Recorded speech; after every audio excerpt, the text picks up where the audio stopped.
40th day.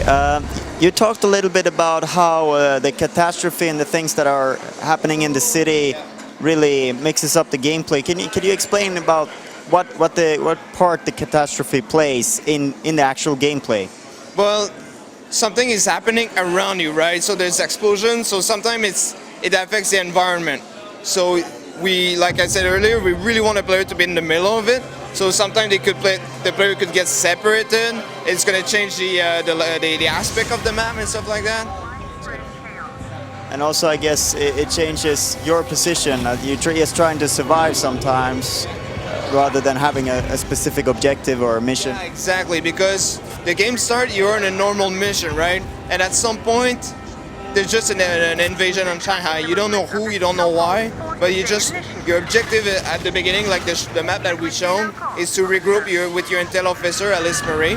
So you need to regroup with her, and after that, you need to exit to Shanghai. So you also introduced something called the co-op playbook, the playbook. How does that change? I know you're a level designer. How does that change the way you design a level?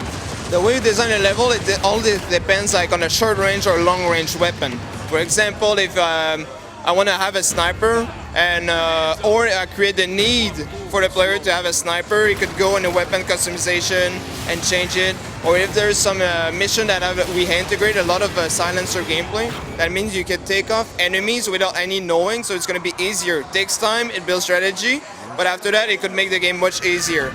But for that, you need to go into weapon customization, equip the silencer, and also, like, since it's a disaster, you could grab whatever you could find. So one of the things that you could grab, for example, on the ground, like a Coke can as a silencer, and put it on your weapon. So that's an example. I expect also that there are more solutions to each problem than in the first game. Is that a correct assumption? We wanted to add a lot of multi-path, multi-option.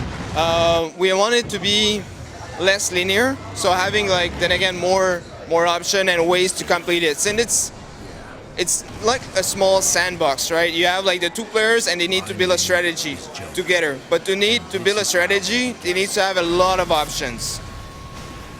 How do you feel that you're upping the ante in terms of cooperative play in the sequel? It's a lot of options, and also like two players having fun together and build up strategy. So for that you need options, and we need like communication. There's a new tools also that we showed for the co-op playbook, like we just talked earlier, and needs to make sure that they could do like various options. Could you talk a little bit more about the customizations of the weapons and what that means to the gameplay? Man, what it means to the gameplay, like, but first of all, the fact that you could mix up any weapon parts with any of others. It ends up with we could have like over 8,000 unique customization, and we used to refer as Lego with guns. So depending how it affects gameplay and the strategy, let's say you're playing with your partner, one is gonna take a weapon that's gonna draw more aggro, while the other one could be more silent. On the other hand, one of the players could select a weapon that's going to be short range, for example a shotgun, while the other one is going to improve his sniper rifle to take the guy from further back. So how would you say that the technology has evolved since the first game, and what does improved technology mean for you guys, and what can you do that you couldn't do before? But basically, we work from the first one it's the same engine, and we keep building on it. So now from the start, we know how the engine works and all the tools were functioning. So we had better time to, let's say, do some iteration on the map, because everything was working from the beginning. After that, it was iteration on the AI, on the layout, and we make sure that it's always fun. We do like playtests. We take some external people, bring it in. After that, they play the game and make sure we take the feedback. Same thing as the community side on the internet. We take the feedback as long as it's constructive, but we take the feedback. Yeah. So, but that must be much easier for your work, that you have something that you can start working on much quicker. Yeah, totally. Because you could really fast try it if it's good. If it's not, and if you can make some readjustment. So yeah, that's really that's a big advantage. Right? Thank you very much for your time.